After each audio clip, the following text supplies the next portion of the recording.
Welcome back to Point to Budget. I hope you keep me well. So I just came across a video. Well, I came across it previously as well, but this time I just came across it again, and I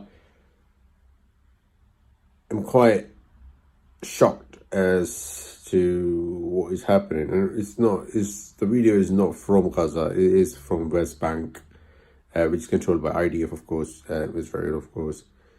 I'm just speechless in terms of how no media channels are talking about it. I am questioning every authority in the world, how human rights are actually not talking about it, why they're not discussing about this, why they're not questioning the Israeli ministers about this, why they're not questioning Israeli authorities about this, why every mouth is shut. Is it because they all sold out? Is it because they don't give a damn because it's no white skin color? I don't know. These are just the thoughts. These are just the ideas that just straight away clinches to the mind when you see things like that happening to a certain race. When it comes to Ukraine, it was all like high and mighty and everything was being the truthful news was going around and about. But when it comes to Palestine, it is not. Thousands have died. They haven't cared. They wouldn't care. They wouldn't give a damn. And that trajectory continues on over and over. They lie over and over. It doesn't really make any difference. They don't give a damn. Nobody cares. Nobody's bothered. And it just continues. And that's what the problem is. Now, I'll show you the video right away and have a look.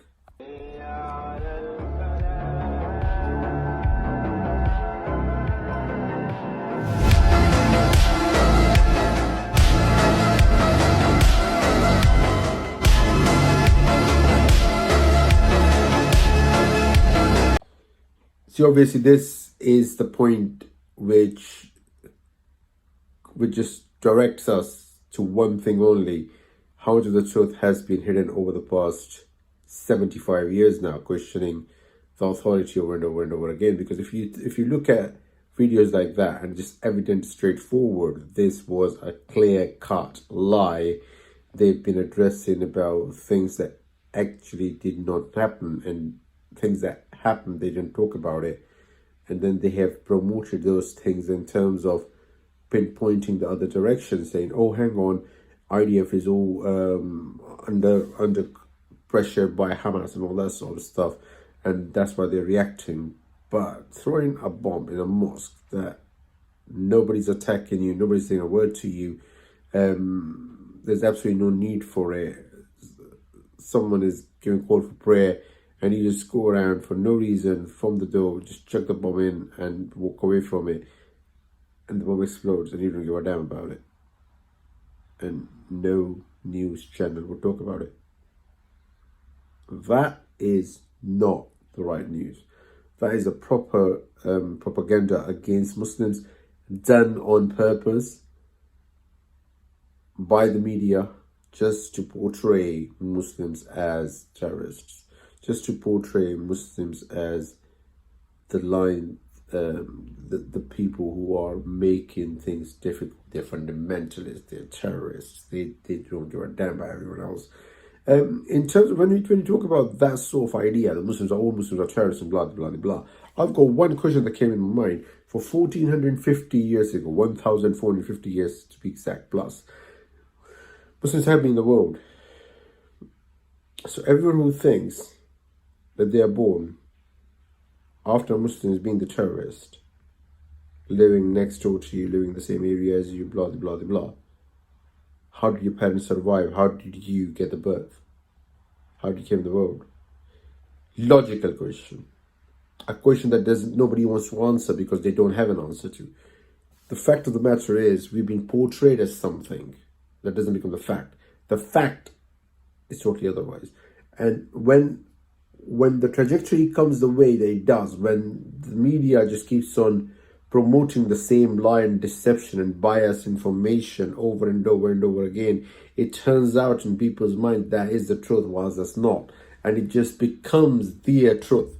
And when it becomes their truth, the mind plays their games, and the games become difficult to play with, and it just becomes tougher and tougher by a minute.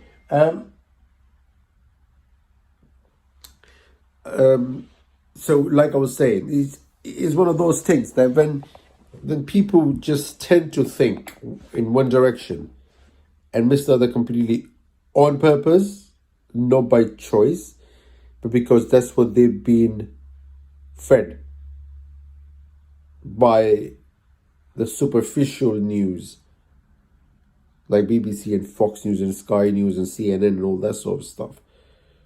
The corruption becomes immense. I mean, I'll give you another video as well shortly about the corruption with Donald Rumsfeld when he was in United States of America, in the government, all that sort of stuff, and about Al Jazeera news. And then later on, when Al Jazeera news was totally under influence, and then he came back and said Al Jazeera is doing a good job now.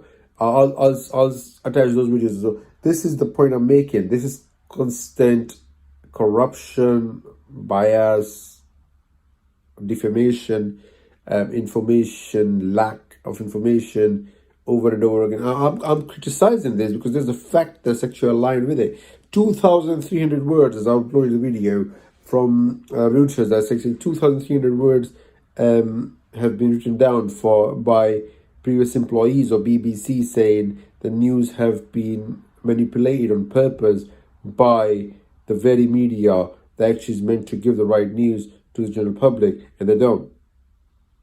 2,300 words of information just being sent over to Reuters newspaper, Reuters channel, and that is bizarre stuff. That is really difficult to put your head around. I mean, it is just not something you tend to see every day.